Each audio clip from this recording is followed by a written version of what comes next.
My name is Emma Hart. I'm a professor at Edinburgh Napier University, where I lead a large centre called the Centre for Algorithms, Visualisation and Evolving Systems, and within that a particular group that's focused on nature-inspired computing.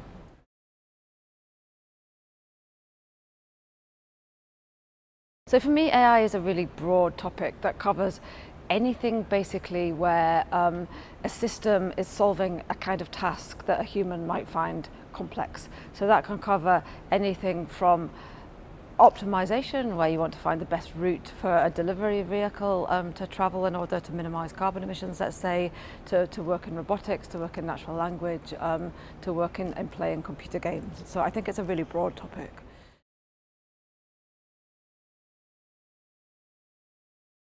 So mainly my work is obviously focused by looking at nature and trying to really understand what are the high level concepts that we observe in natural systems that we'd like to replicate in artificial systems. So my work has been really guided by two things. So work in natural evolution, but also work in artificial immune systems, which is taking inspiration from the natural immune system, because both of these systems exhibit the kind of high level properties we'd like computational systems to exhibit, such as responding to change, responding to unknown situations, being able to adapt very quickly to changing environments.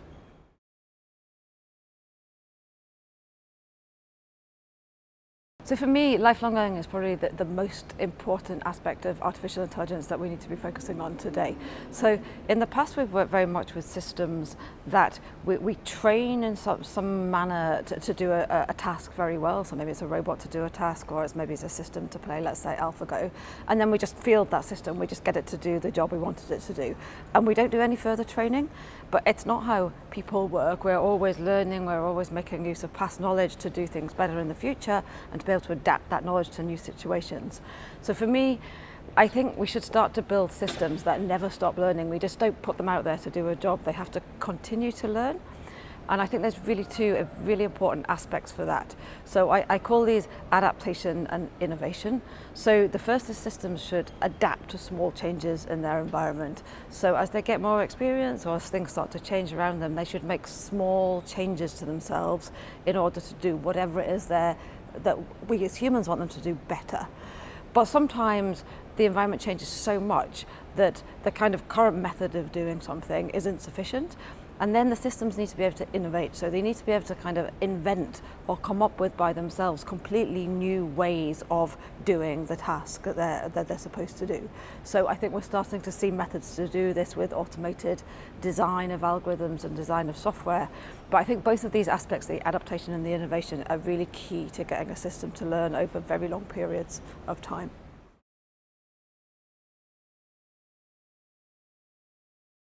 So I think evolution is a perfect example of a mechanism in nature that provides adaptation.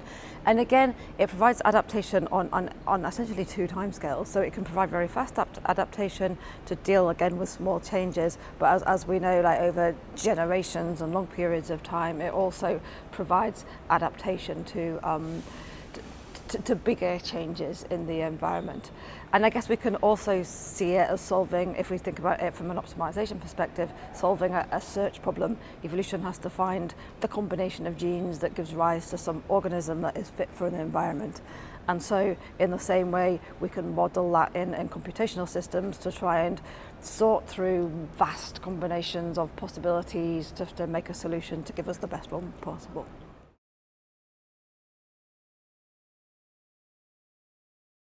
So for me, it's bringing it back to this idea of lifelong learning and building systems that never stop learning, not just, so we've come a long way, especially in the last few years. I guess everybody knows about the advances in deep neural networks and things like that, that are allowing us to use vast amounts of data to do things like play games, natural language type things. But for me, that's only a small part of the problem, I guess. I think what we need from evolution is systems that don't need vast amounts of data to learn. If we're going to, for example, take a swarm of robots and put them on an unknown planet and want them to explore it, we don't know what the environment's going to be like. We can't train that system with vast amounts of data because we don't have it.